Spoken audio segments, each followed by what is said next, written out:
I think of the many things that Jesus said, and one of the closing things that he told his disciples in that upper room discourse in John 13 is that by this will all people know that you're my disciples, not by the arguments you have on Facebook, not by the blogs that you write, but by the love that you have for one another. So I think love is one of the key things, but love is not tolerance.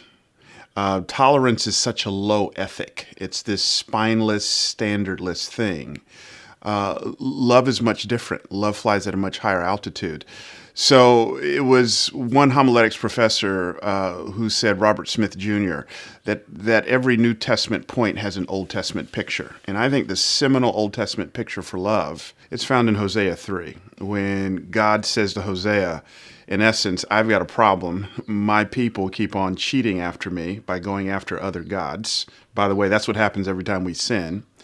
And he says, but in my holiness, my real problem is not that they've given me a right to divorce them, but in my holiness, I'm not going to leave them. I can't leave them. That I've got more mercy than they've got mess. And so he says, Hosea, in essence, I'm going to use you as a visual aid for my profound love for my people. I want you, the prophet, to marry a prostitute. And I know that's strange, but I think that's one of the properties of love. Love, in essence, it's strange. If it doesn't turn heads, it's probably not love. And I think the problem with the church today is we've gotten far too tribal, and our relationships are far too typical. There's no real sense of strangeness when it comes to love. If I can go back to Jesus and the disciples, the fact that he puts a tax collector in the same group with the modern day version of ISIS or Al Qaeda, which is Simon the Zealot, and he pretty much says, I'm calling you to love one another. Or the fact that in Acts, Paul walks into a town and he asks two questions. Question number one, where's the synagogue?